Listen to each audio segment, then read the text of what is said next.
items up here. But what the folks don't realize is all the work that's going on when we're not up here, right? And with our staff and the meetings and getting things done and getting our answers done and sitting with everybody, so we're all on the same page. So thank you for that. Okay, with that, I will ask Lisa to call the roll. Mr. Penfield? Yes. Ms. Coleman?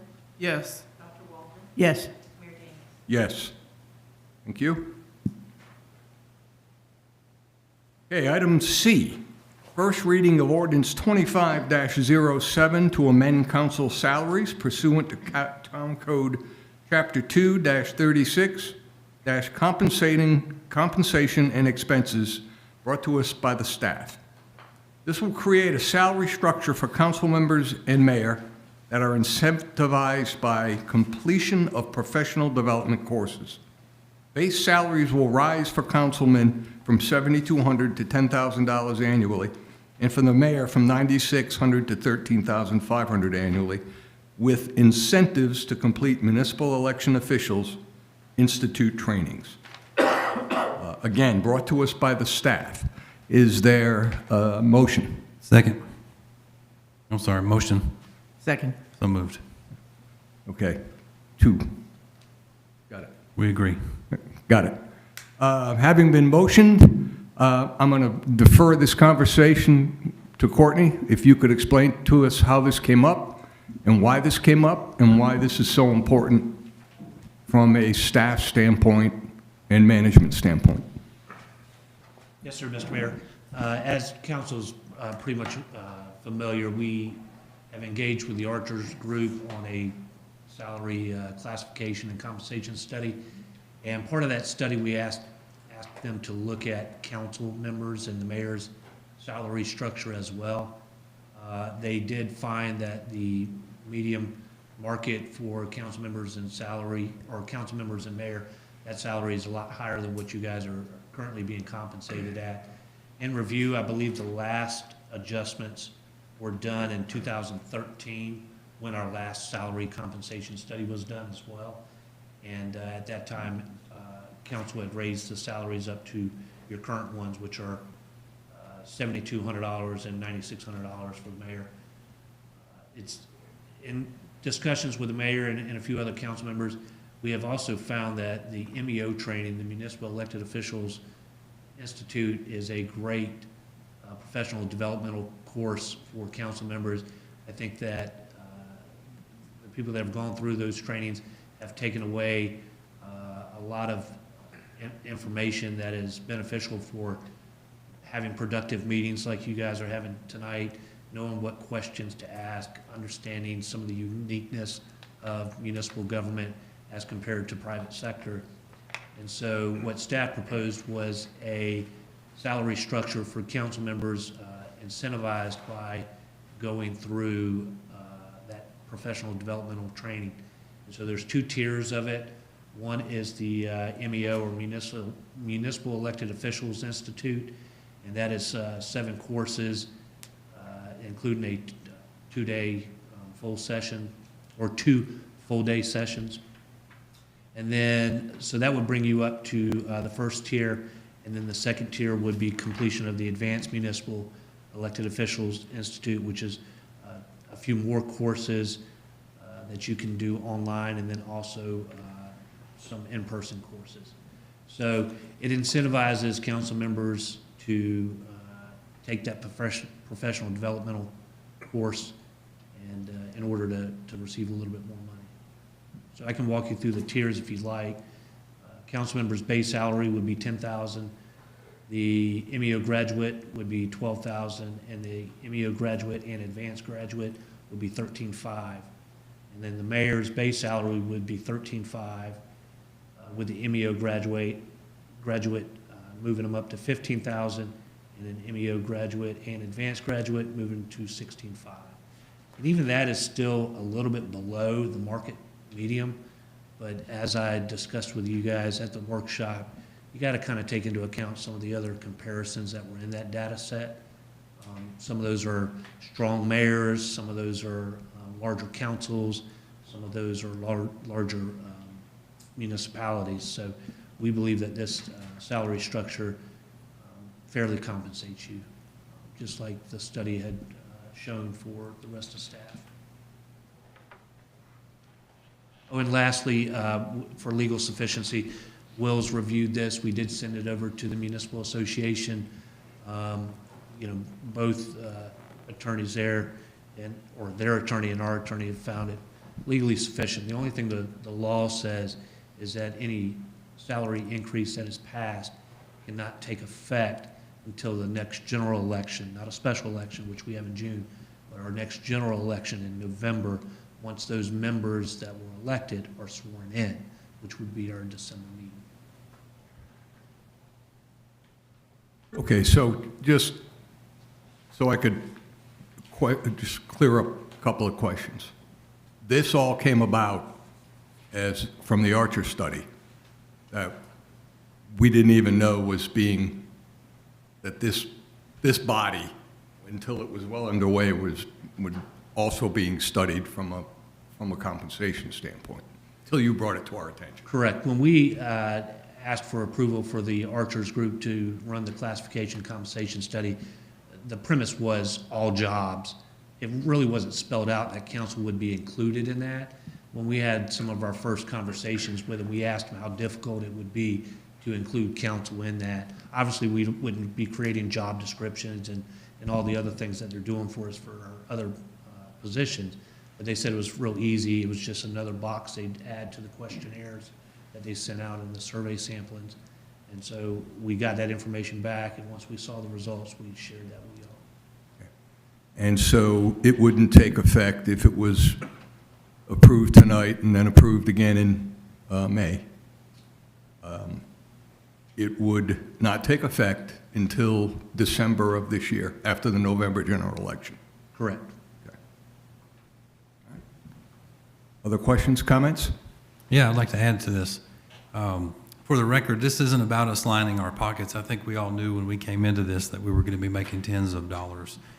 We have set a precedent in my conversations with other council members and other town administrators throughout the Midlands. There are numerous council members who haven't gone through any training, and they come in and I guess figure it out. I have found great value in going through the training. As a town, we're setting a precedent, and I believe that this will have ripples of influence throughout the state. I hope it does, that more elected officials will participate in training. Giving a financial incentive may help encourage more people to do that. So I think this isn't just about how it affects us here in the town. I think it's more about how it affects our state overall. So I'm very excited about embracing this. Thank you, Councilman.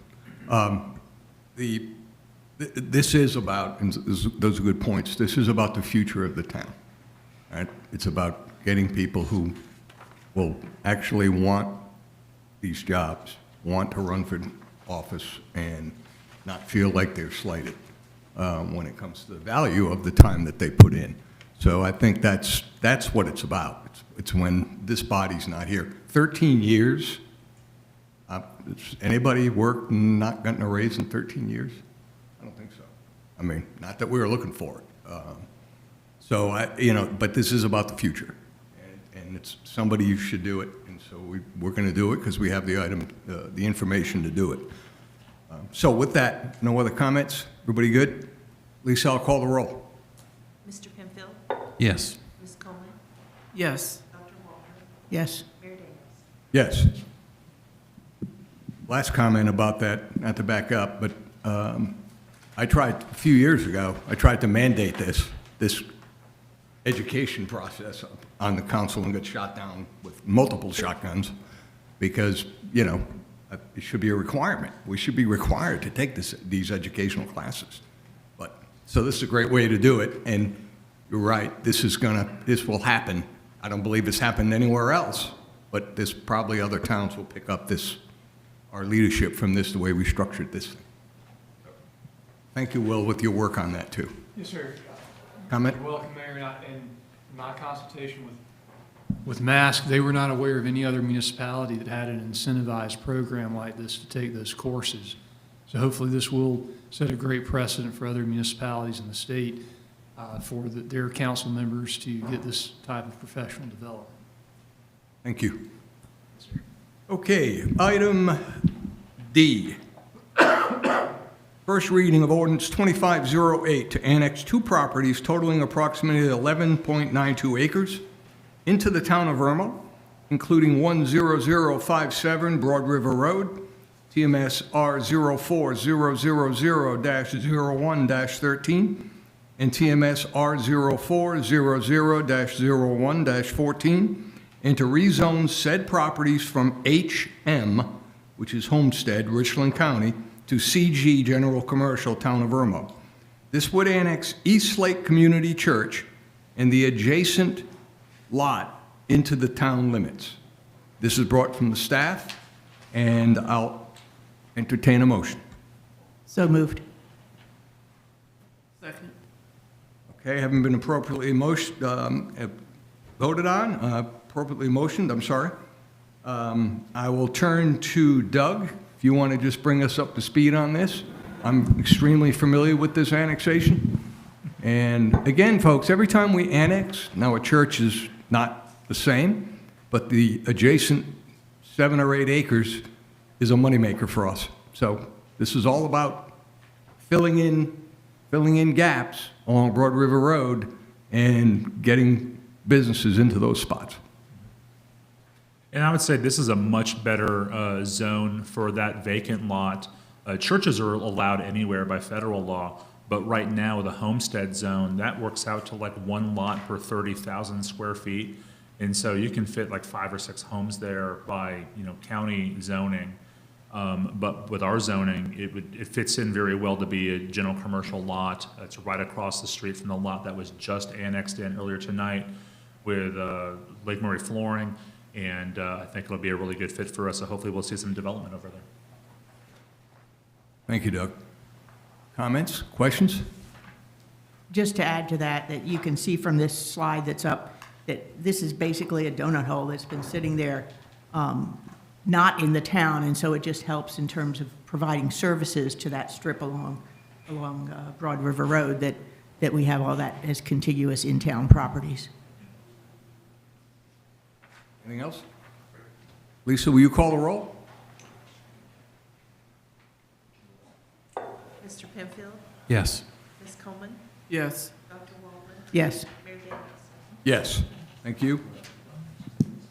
All right, moving on to item F, approval of Resolution 2505 to authorize a memorandum of agreement with Richland County voter registration and elections for conducting municipal elections, brought to us by the staff. This would formalize an agreement with Richland County to work with Lexington County on holding municipal elections for the town. I'll entertain a motion. So moved. Or a second? Second. Having been appropriately motioned, I will kick this to our legal team to tell us what we're doing, and Courtney. Yes, sir, Mr. Mayor. So this just formalizes what's historically been done. Under our ordinance, it addresses that Lexington County Election Commission is responsible for our municipal elections, which they've been doing in coordination with Richland County. However, there's never been any formal agreement between Lexington and Richland or Irmo and Richland on performance of those duties. As we noticed in one of our last special elections, when some appeals were filed, there were some questions that were coming up to, what involvement does Lexington have? What involvement does Richland have in those hearings? There was also some questions that have come up over the years on fees. Who is responsible for paying for the fees at the Richland polling sites? And so I had been in discussions with Richland County Election Commission. They suggested a memorandum. That memorandum has been circulated with Lexington County Election Commission, and Lenise Shoemaker submitted a letter agreeing to the terms and conditions of the Richland memorandum. So again, nothing's really changing. This just formalizes what we've been doing over the years. And I will say that prior to the current director at Richland County, we had not been paying Richland County for any election services. Although they've been performing them, they hadn't been charging us for it.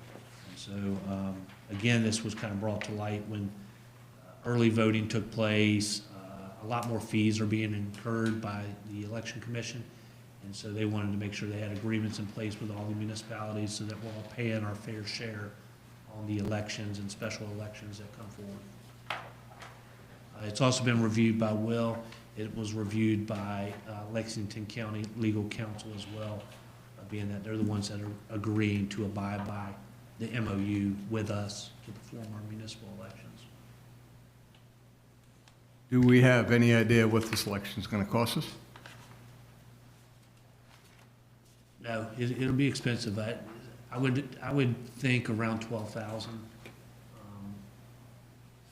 but I'm not sure. The special election, that's the only thing on the ballot, so we will bear all of the cost. All the poll workers, all of the public notices, all the ballots, all the machines, all that, we'll bear all that cost. Whereas in general elections, we split those costs. Good reason for folks to come out and vote, right? Since we're paying the whole full freight. We're paying for it. Yep. Okay, other comments, questions?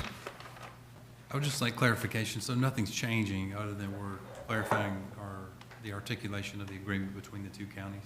Correct. I mean, if you look at some of the responsibilities, Richland County, through their voter registration, they're going to, recruit, secure, train poll workers, provide logistical support. I mean, they're going to do all the things they've always done for their polling sites. With our responsibilities, again, make sure that we use the correct filing forms so that it makes it easier for them to input the data. Make sure that we're publishing or paying for the public notices that are statutorily required. That we're adhering to the state laws about when elections are held, that we're not just willy-nilly deciding on our own when things will happen. So nothing's changing. It just formalizes what we've historically done. We've always just assumed that Lexington County and Richland County would work together, which they have. But again, when these appeals came up last special election, there was some legal concerns about who was obligated to do certain things. And so we looked at some of these agreements and realized we didn't have one with Richland County. Didn't change anything, but they were very cooperative, and as some of y'all may have realized, they were present at those hearings and they were an active participant. So this just formalizes it. Make sure that if a new executive director comes along, there's an agreement in place. Okay, Lisa, will you call the roll? Mr. Penfield? Yes. Ms. Coleman? Yes. Dr. Waldman? Yes. Mayor Daniels? Yes. Thank you. Item G, appointments to the Planning Commission brought to us by the staff. There are 2 vacancies on the Planning Commission. The terms will expire March 31st, 2029. Applications were received from Clint Scoville and Jim Smith. I will make a motion to approve Mr. Scoville and Mr. Smith. Do I hear a second? Second. Having been appropriately motioned, is there further discussion? Lisa, will you call the roll? Mr. Penfield? Yes. Ms. Coleman? Yes. Dr. Waldman? Yes. Mayor Daniels? Yes. Thank you. It was removed. No, we removed it. We removed it. Thank you. Next item up, presentation by citizens. I've got nobody signed up. And this is open for any comments, questions that you want to present? Not questions. Any comments or anything you want to present to the council? Hearing none, seeing none, we'll move on to discussion. Do we have anything for general discussion? Hearing none, seeing none, executive session. Town council may act on items discussed in the executive session after returning from the executive session. No need to go into executive session tonight, so I would move for an adjournment. Do I hear a motion? So moved. Second. All right, all in favor, say aye. Aye. Thank you, folks.